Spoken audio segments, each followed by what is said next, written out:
জনপ্রশাসন সংস্কার উদ্যোগ একটা হইতেছে। আপনি বলতেছেন যে যে আমরা আসলে এরকম আমলাতন্ত্র কখনো দেখি নাই। আপনি এটা খুবই নাইসলি বললেন যে আমলারা মানে মানে হয়তো ভুলে গেছিলেন যে এই সরকারটা পরিবর্তন হইতে পারে।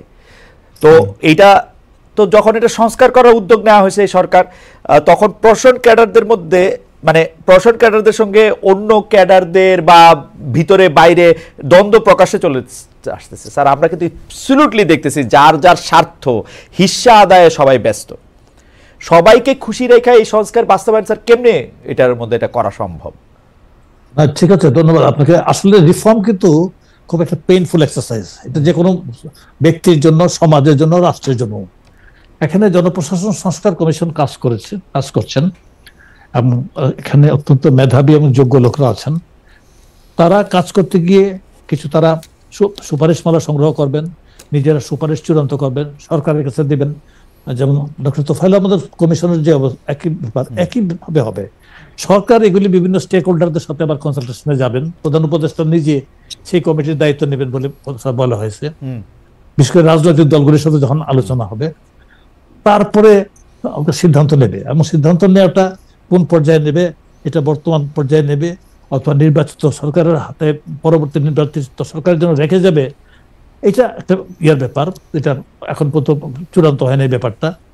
এটা নিয়ে আলোচনা চলছে। কেউ বলছে যে পরে করা হবে, কেউ বলছে আংশিক করা হোক। কারণ সংস্কারের বিপক্ষে কিন্তু কেউ বলছে না। এমনকি যারা দ্রুত নির্বাচন যাচ্ছে তারাও সংস্কারের জন্য প্রস্তাব কিন্তু জমা দিচ্ছে এই সংস্কার কমিশন, সংবিধান সংস্কার কমিশনের কাছেও কিন্তু মানে সকলেই প্রস্তাব জমা দিয়েছে এই সংস্কার হওয়া উচিত। অর্থাৎ একটা ন্যাশনাল এগ্রিমেন্টের দিয়ে কিন্তু মোটামুটি যাওয়ার একটা সুযোগ সৃষ্টি হয়েছে। এই সুযোগটাকে আমাদের কাজে লাগানো উচিত। আমি একটু কথা বলতে চাই। জি স্যার। কথাটা আপনি হয়তো প্রশ্ন করেন নাই, কিন্তু আমার মনে হলো এইভাবে একটু কথাটা বলা দরকার। মনে করেন সরকারের সফলতা, এটা নিয়ে আপনি প্রথমে প্রশ্ন করেছিলেন।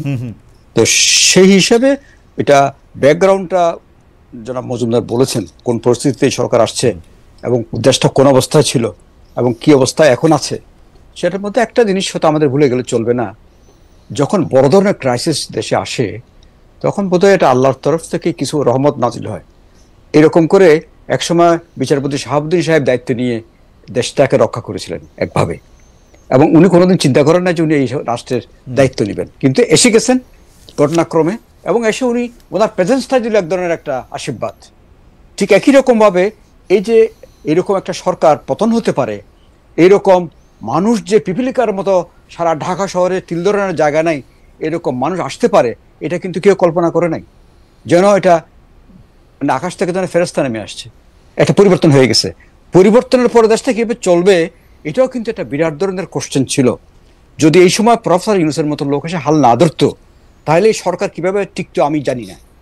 এখন প্রশ্ন হচ্ছে সরকার তো হয়েছে মাঝখানে গ্যাপ দিয়ে, এই সরকারের কতগুলো রুটিন কাজ আছে, সরকার রুটিন কাজ করবেন, আবার বিশেষ পরিস্থিতির কারণে কতগুলো স্পেশাল কাজ আছে, এগুলো অন্য কোনো সরকারের করতে হয় নাই, যেটা এই সরকারকে করতে হবে বা করতে হচ্ছে।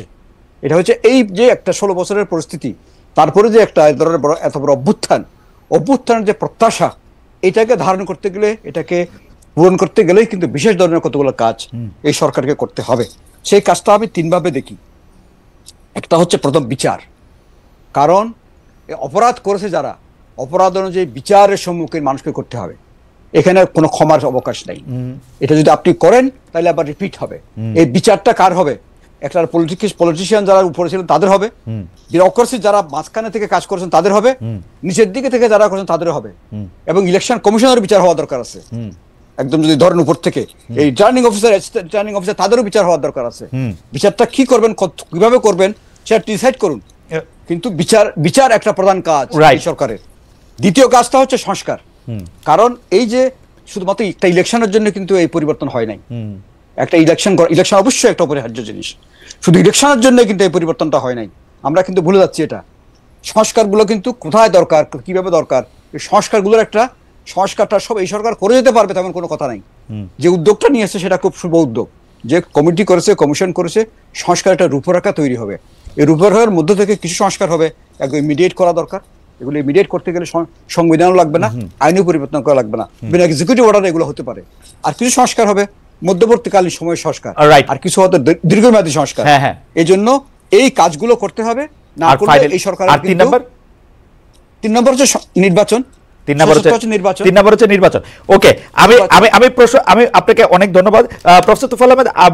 আমার মনে হয় যে আপনি খুব সুন্দর করে এটা বলেছেন, কিন্তু আমাদের প্রশ্ন হচ্ছে আমলাতন্ত্রের প্রশ্নের প্রতিটি স্তরেই দলীয়করণ, প্রকাশ্যেই আছে রাজনৈতিক বলয়, নিয়োগের ক্ষেত্রে মেধা যাচাইয়ের পর আবার রাজনৈতিক বিবেচনা। এই বিষয়টি শুরুতেই প্রজাতন্ত্র নয়, বরং সরকার দলীয় রাজনীতির প্রতি আনুগত্য থাকার বিষয়টি আসলে উস্কে দেয় কিনা, এটা হচ্ছে আমাদের প্রশ্ন। কিন্তু আমি আপনার মন্তব্যের প্রেক্ষিতে কয়েকটা কথা বলতে চাই। আপনি বিচারের কথা বলেছেন, আমরা সবাই বিচার চাই। আমরা চাই সবার আগে শেখ হাসিনার বিচার হোক। আমরা চাই যে শেখ হাসিনাকে যারা সহায়তা করেছে, তারা আমলা হোক, রাজনীতিবিদ হোক, তাদের সবার বিচার হোক।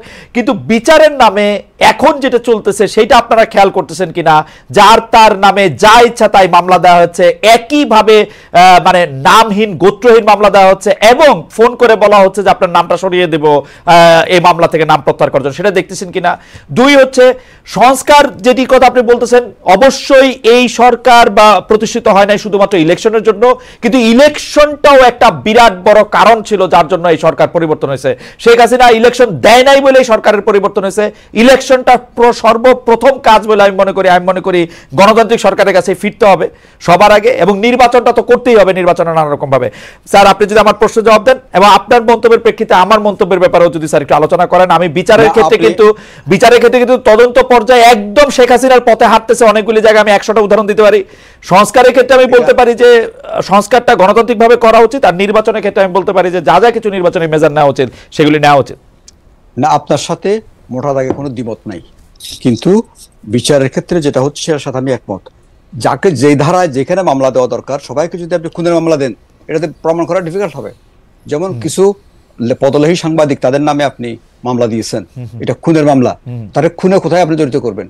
তার যেখানে যে অপকর্মটা করেছে সেই অপকর্মের জন্য তার মামলা দেন। তাকে খুনের মামলা কেন দেবেন আপনি? তাহলে তো এটা তো হচ্ছে তাকে আসলে একটা ইমিউনিটি দেওয়ার জন্য আপনার এটা করা হয়েছে বলে আমার মনে হয়।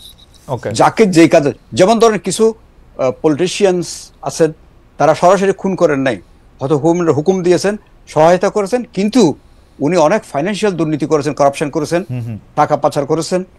তাকে সেইখানে আপনি ভালো করে তারটা প্রমাণ করুন, ওটাই যথেষ্ট তার জন্য। তারা খুনের মামলা দিয়ে তারা কিছু করাচ্ছে, তার যে ফাইন্যান্সিয়াল ইরেগুলারিটি এবং যে কারাপশন, ওখানে তাকে ভালো করে জব্দ করেন আপনি। সেই জন্য বলছি যে যেখানে যাকে মামলা যেভাবে দেওয়ার জিনিসটা, সেই জিনিসগুলো সেভাবে যাচ্ছে না বলে আমার ধারণা। এক্ষেত্রে আপনার সাথে আমি একমত। দ্বিতীয় হচ্ছে সংস্কারের প্রশ্নটা আপনি এত হালকা করে দেখলে হবে না। কারণ হচ্ছে সংস্কারটা হচ্ছে, আমি তো বলছি না যে সরকার সব সংস্কার করার পরে নির্বাচন দিবেন। সংস্কারের একটা উদ্যোগ নেওয়া হয়েছে, সবাই একমত হয়েছেন, রাজনৈতিক দলরা একমত হয়েছেন, সবাই একমত হয়েছেন, কমিশনগুলো হয়েছে। 6টা কমিশন তো এই মাসের মাঝামাঝির মধ্যে রিপোর্ট দিয়ে দিবেন। তাহলে সেগুলো তো নিয়ে তা লাভ করতে হবে, করে কতটুকু করা সম্ভব। আর নির্বাচনেরও তো একটা মোটামুটি একটা সময়সীমা দিয়ে দেওয়া হয়েছে।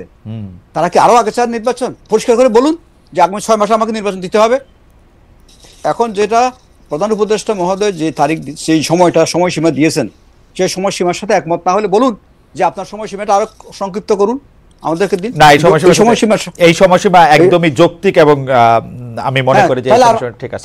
তাহলে নির্বাচনী সংশয়টা কেন থাকবে? আমি তো সংশয়টা ছিল হচ্ছে যে প্রফেসর ইউনূস তো একটা সময়সীমা দিয়েছেন, সেটা তো বেশি দিন হয়েছে দেন নাই, সেটা অল্প কিছুদিন হয়েছে দিয়েছেন। প্রথম দিকে তো মনে হচ্ছিল 4 বছর থাকবেন, 5 বছর থাকবেন, সব সংস্কার করে যাবেন। সেই ক্ষেত্রে এটা ঝামেলা তৈরি হয়েছিল। আমার কাছে এই কথা একবারও মনে হয়নি, কারণ ওনার সাথে 2-4 বার কথা বলার আমার সুযোগ হয়েছিল। কথা বলে যতটুকু বুঝেছি, উনি কালকে দিয়ে চলে যেতে পারলেই বোধ বাঁচে, কিন্তু জাতি বাঁচবে কিনা। উনি যদি কালকে দিয়ে চলে যায়, জাতি বাঁচবে? এই কথা তো চিন্তা করতে হবে আমাদেরকে। এই লোকটাকে ধরে এনে বসিয়েছেন বলেই তো আজকে বিদেশে অন্য জায়গায় আপনি মুখ রক্ষা করতে পারছেন।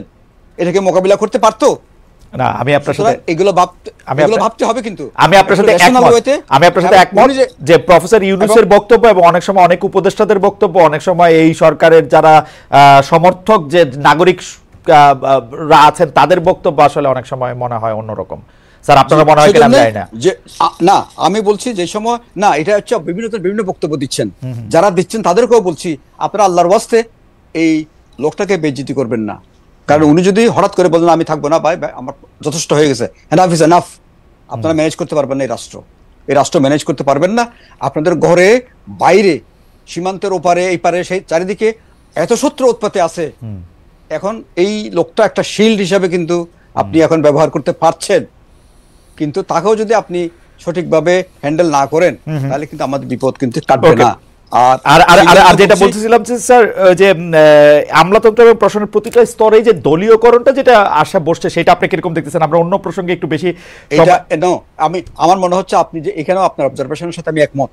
জি, কারণ দলীয়করণ মানে কি, যে লোকগুলো আগে ওই সরকারের পদলেহন করেছে সেই সব তাদের পদলেহনের কিন্তু এটা একটা শৈল্পিক পর্যায়ে পৌঁছে গেছে, এটা একটা শিল্প হয়ে গেছে।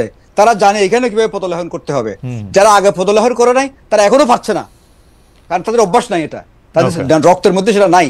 সেজন্য এই ক্ষেত্রে সরকারের অনেক সতর্কতার দরকার আছে, কারণ আমরাও তো বিভিন্ন জায়গায় কাজ করতে গিয়ে দেখতে পাচ্ছি এই লোকগুলো কারা এবং কি কাজটা করছেন, এটা দেখতে পাচ্ছি তো, এবং কাজটাকে কিভাবে তারা ডিলে করছেন।